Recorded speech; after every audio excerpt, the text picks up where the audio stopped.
Good afternoon, good morning. I am with Michael Newcombe, the big boss of Four Seasons for Spa, who is very kindly coming to join us from LA in London next month. Michael, one of your topics is the changing face of wellness. Well, what have you noticed over the last 12 months? Well, Mark, it's always nice to come back to London for two reasons. Of course, it was my home for many years, and also to support professional beauty with our team and learn so much when we come and collaborate and meet so many of your visitors. Wellness continues to evolve. What can I say? There's not a single day where we would use the word static.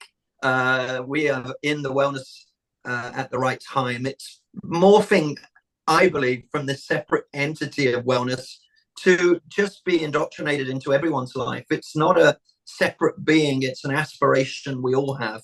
And people are understanding with greater sincerity that living life with values around nutrition and fitness and community and mindfulness give you a better quality of life and certainly can impact positively your health. So we are continuing a journey with greater speed, would be my response to that. You mentioned nutrition. There is a huge interest in longevity testing, biohacking. To what extent can your standard spa, for want of a better word, engage with that meaningfully? Yeah, and I think I try and make sure my responses are as relevant to the single beautifully run family spa business as they are to the multi-international brand corporate spas. I think having a concept and a purpose that's clearly defined by business owner is key. Not to jump from fad to fad, but to stay on a path of the front page concept. And if your concept has strong nutritional aspects to it, you should deliver on those. But be careful that we don't jump from one opportunity to the next. And with that, the concept gets misunderstood. It gets stretched a little bit. And nutrition is one of those pieces. If you can execute it really well in a single facility and you can bring meal experiences into a day spa and you understand and you have a partner who can speak cohesively on nutrition, I would say it's an important part of a spa visit. You can do a treatment in the morning or an activity, a mindfulness, meditation, a release, a treatment, and then break those up with a nutritious lunch to make your full day experience. And if you have the facilities to do it, that's really the goal for us, is to no longer have people stay 50 minutes or 60 minutes, but to have them spend a day in the spa. It's a real escape. You have a day of purpose, 2 treatments, lunch, community, sociability. It allows you to jump off your normal schedule. And you're kindly talking about the one person operating it for a group such as Four Seasons, not necessarily Four Seasons. How realistically can they offer this with all their overhead and cost and structure? What have you noticed that the larger operators are doing? Thanks, Mark. A general observation, personal view. I see all of the new hotels, luxury hotels, dedicating more square footage to spa and wellness. With that, it allows you to build out more substantial facilities, including dedication of a spa cafe or something that's there to promote membership, day spa visit, and hotel guest experience. The more you're given as an operator, the more robust the guest journey can be and the depth of facilities. And we've seen spas in luxury hotels and day spas grow from an average 5 to 6 treatment rooms to now being a lot more comprehensive of up to 15, 20 treatment rooms, certainly in US market, which are phenomenal opportunities to offer a multi-layered wellness experience. Have you noticed any regional variations in I'm going to put you on the spot, in either Four Seasons or generally? Which areas of the world are doing better, or are there any particular higher take up in one region or the other? I don't, I've had the great honor last year to travel for work to Middle East, Saudi, mainland China, and do various conferences in US, Hawaii. And so I do get a fairly good lens, and I see the intention and the delivery of wellness to be about the same, with the same joy and the same purpose. What I do see is some of the mechanics behind it, and I'll give you an example. We're seeing exponential growth in thermal experiences, the ability to do sauna, steam, infrared, higher tech fusion treatments. Movement in US markets and Europe is more towards mixed gender thermal suites where families can be together. Certain markets are a little slower. They're not right or wrong, but perhaps they still enjoy having the thermal suites of sauna steam separated in the male locker room and the female locker room. So certain markets are blending, and certain markets are a little bit slower. So I would classify that under adoption rate. How quickly are these new facilities integrating? And certain markets it makes sense, and others it doesn't. But we as a brand, not necessarily speaking for Four Seasons, but a lot of the international brands, we want to create a sense of place. We're quite happy that there are regional variances, because if you don't accommodate those, you have a single cookie cutter approach that just doesn't work. It doesn't work with the 60-70% of community business a lot of our spas do in Tokyo or Hong Kong or Beijing. We really are there for a very, very knowledgeable local audience as well as the hotel guest. I get that. You mentioned thermal experiences, and some markets are on the rise. What about technology, machine-based treatments? Do you see a take up for that? We do. The nature of tech is that it tends to get funded and angel invested quite quickly. So my personal observation is some of the tech comes to market quite quickly without necessarily the benefit of peer research, really proper detailed 3-year studies that are able to articulate the benefits in a scientific manner. Some things come in, claims are made which are perhaps not necessarily supported as evidence-based, all good, with good intention. And if I had a wish on that, it would be to slow down the tech a little bit, but to make sure those pieces we do have the right backing and research to really let the guest, consumer, understand the benefits they're doing in the right course of modality. So I see as a big part for tech. It's just important we select the right tech. If you don't, you end up replacing it every 3 months. When the 2.0 bed comes out, then the 2.1, you'll never get more than a couple of weeks happy with what you've got before there's an upgrade available. So cautious optimism in that space. Good comment. And when I talk to spa operators, or when I did last year, the year before, and the year before that, you hear one of the big things where their teams, their staff, the challenge of getting the right people. I thought very slightly that is a slightly less concern in some operators in some markets. Would you say that's the case, or not really? Is that still a big challenge? No, I think you're right. I think what's happened is that the wellness and spa industry has become a beacon with right training and a plethora of new academy training academies opening up.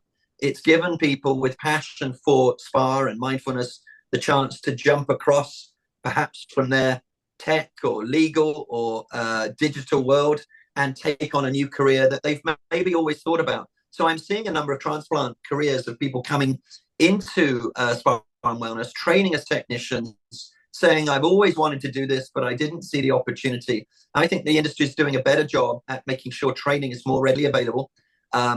We are more creative and more accepting to diverse backgrounds. And I think what's happening is you're seeing a shift in demand across from other industries, as well as very encouraging training. Yeah. That's encouraging. Now, your session with us on the Monday, it's a Sunday and Monday, 2nd and 3rd of March, in London, but Michael is appearing, performing, for want of a better word, on the Monday. Yours is titled Warrior to Warrior, a bit of a kind of war stories of the good and bad.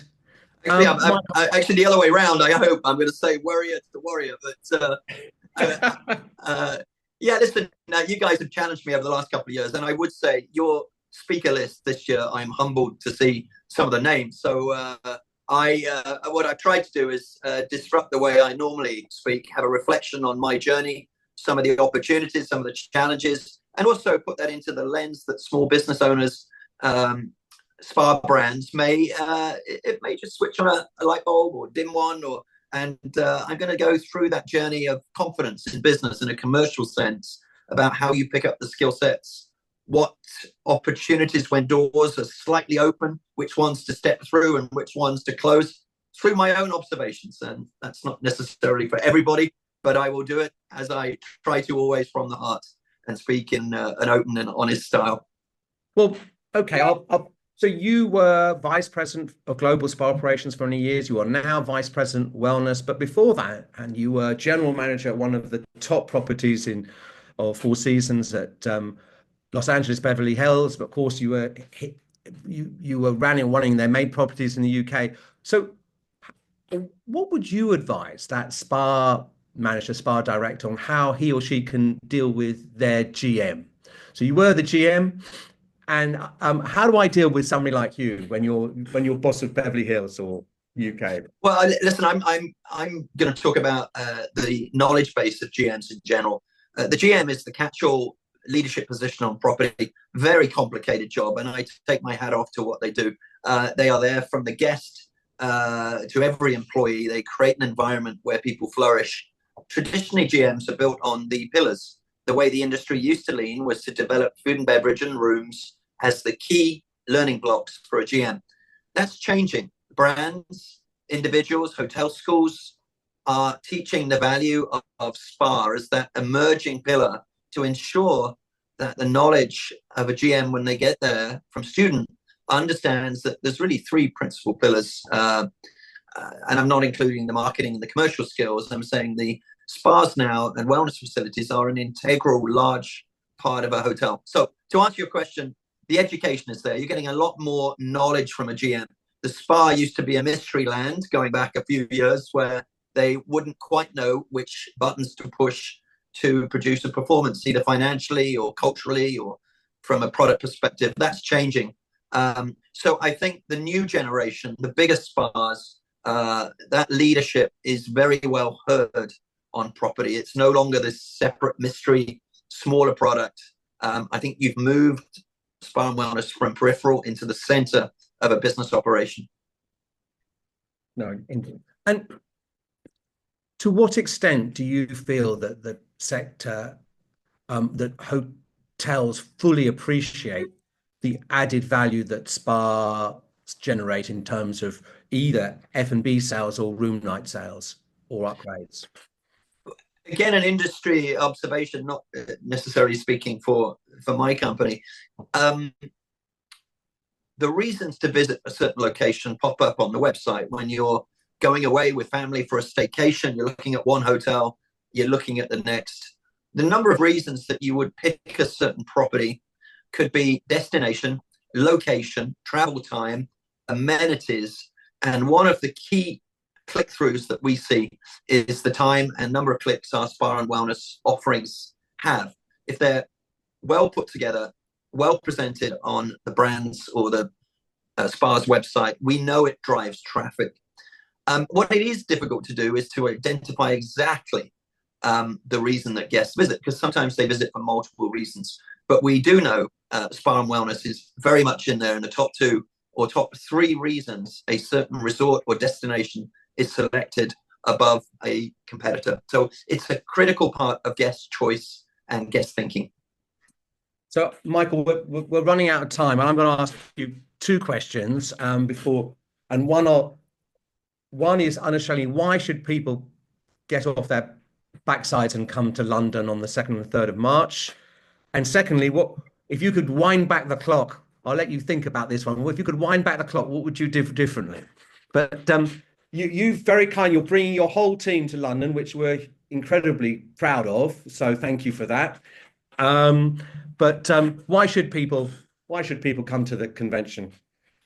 Well, I've been there for the last 3 years, I believe. I think it's impeccably well organized, and the combination between education sessions upstairs on the mezzanine floor with an incredible panel of speakers. I happen to know that Suzanne Holbrook from Marriott is going, Simon Casson, the CEO of Corinthia, is going, and I paid reference to those, and there's many others that are on the list. Those two jump to mind. But again, you've got some of the key leaders, not just in spa and wellness, but in Simon's case, in CEO of Corinthia. You've got a great panel, great people to learn and influence. And I found one thing about the spa and wellness industry that people share. There's not the competitiveness. There's like, I'm going to help you get to where you need to. It's an artistic, creative industry where competitive conflict, which is often the case in other parts of perhaps hospitality or legal or other commercial businesses, it's just not present there in spa and wellness. And you've got that at the show. You've got that with leading people sharing their knowledge. And there's a nice energy around the show. It's a good medium size to large size, but it's laid out in a way that you can get to everybody. You're not running around saying, oh my God, I didn't do that. And of course, I think on the Sunday night, you've got that fun and prestigious spa and wellness awards that is often championed as being such a fun event. So you've got a combination of fun, networking, and great resources. What would I do differently?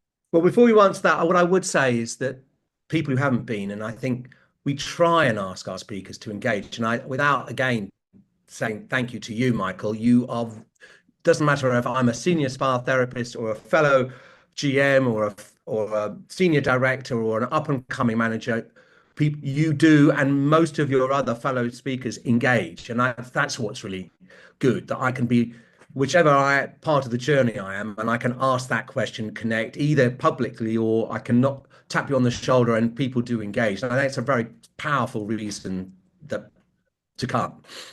Yeah, the last few years, every time I've spoken and I've watched other people, the session ends and there's a group of people with just to the right or the left of the stage, and they say, hey, I've got a few minutes. And I enjoy that. It really means that they're open to grow. They have genuine passion for the topics, and you see it after every session. So you've got that right balance, professional yet relaxed and social and community driven. So great job on that. And before you go, Michael, what would you have done differently? I look back at that. It's my birthday today, as you know, and thank you for not singing for me, Mark. I appreciate that. So it makes you reflect. I've been pretty lucky. Listen, I've been with Four Seasons in excess of 25 years, and it's a company I always wanted to work for. So it's very different. And those things that didn't go right for me, poor decisions in leadership along the way, or opportunities to do better, undoubtedly they've shaped me. And so I jumped around in my early 20s, getting as much experience as I could. Ski resort, managing this, managing that. And in fact, those experiences in my early 20s have really helped me in this current role. I used to teach sailing and windsurfing back as a kid in the day, and now part of my role is recreation, beach. And so it's interesting. You're pulling on experiences that you didn't feel were relevant to the larger canvas when you get into this strategic role. So take everything you can, enjoy it, experience it, put it in the memory bank. You never know when it will come out as a part of a strategy you're forming or a goal that you're setting. Michael Newcombe, Vice President Wellness, Four Seasons Hotels and Resorts. We'll see you very soon. 2nd and 3rd of March in London, everybody. worldspawellness.com. Thank you, Michael. Thank you, Mark. Always a pleasure. Thank you to your team. Take care. Bye. Bye.